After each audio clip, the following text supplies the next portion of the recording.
When I heard Lisa's album, Alter Ego, for the first time, I genuinely loved it. More than the albums released by the rest of the members of BLACKPINK. Even JENNIE's Ruby couldn't top Alter Ego for me. The more I looked online though, I see a common rhetoric, that Lisa's album was braggy and inauthentic to her, therefore was worthless and not good. Let's do a deep dive into every track. We start with Born Again, featuring RAYE and Doja Cat. And it just makes sense as an intro track.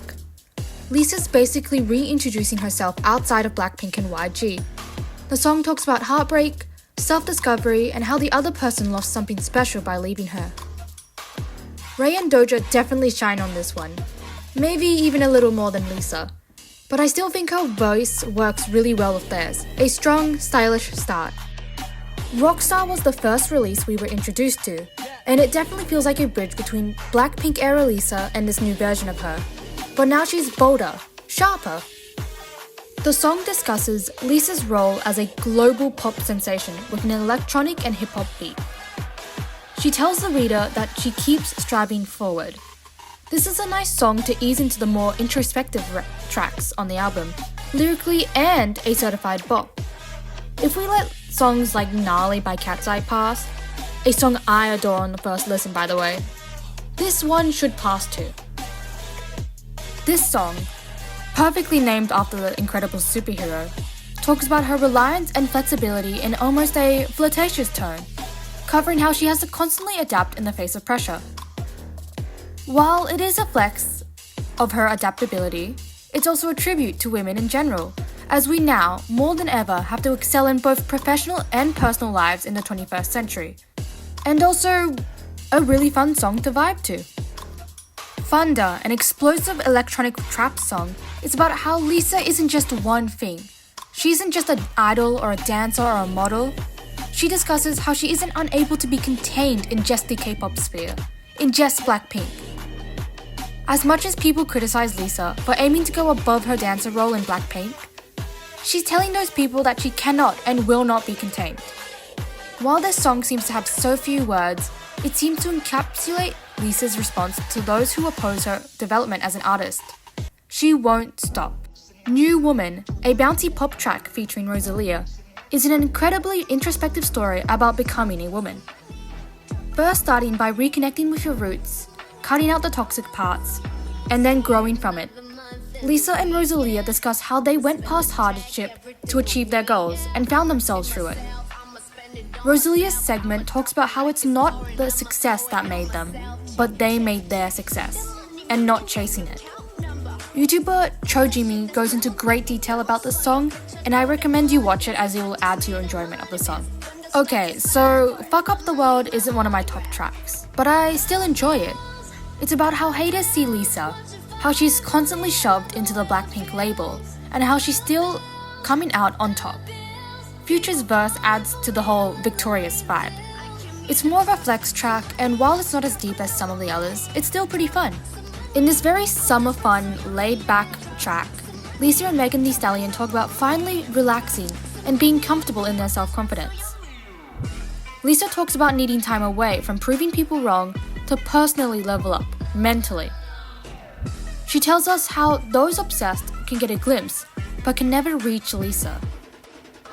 Personally, I think it's kind of bland compared to the other songs, but it still works as a chill, feel-good track, perfect for a movie track for a vibe.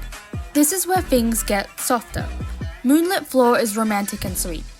Lisa sings about Paris, a green-eyed French boy, and wanting love. It's cute, very relatable, and feels like a song you'll sing with friends during karaoke. I like how this shows more of an emotional side of her. This song is a change from the loud confidence from the previous tracks. Now Lisa isn't talking to her fans and her haters, but to her love interest. Tyla starts by telling us how her pride goes out the window when with the love interest, and Lisa continues this ideology.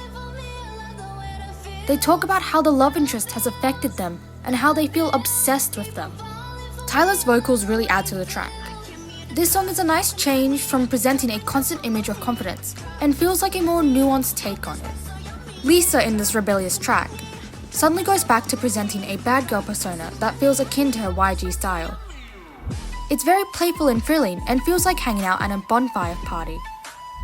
It now feels like she's actually playing a persona, trying to detach from her love-stricken version of herself. Definitely one of the more playful tracks. This is my personal favorite hype song. It chants its chorus with such force, it feels like the big main moment in an action movie. Lisa has now just completely thrown herself into this lifestyle of not caring as she shifts her focus on her career and off the love interest that was occupying her mind. There's a reason why both Bad Girl and Lifestyle feel very thrilling and rushing. Now this one is so smooth. Lisa's basically telling a love interest, don't get too close, I might be dangerous emotionally. It's not sad, it's not braggy, it's just honest. Telling them to chill as she recounts how she seemingly doesn't attach herself to anybody. She doesn't over-explain herself, and the confidence is what makes the track work. I see why it's a fan favorite amongst Lilies and Blinks. The last track is perhaps one of the most personal of them all to Lisa, as she reflects on a past relationship. Rather than feeling on top, she feels remorseful and yearns for the love interest again. There's no girl boss energy, no happy ending. It's just honest, quiet reflection. And I think that's the perfect way to end this journey. Lisa's album holds a lot of introspection on herself and her situation in my personal opinion. But at the end of the day, this is all speculation, and it could all really have no substance. But does that even matter?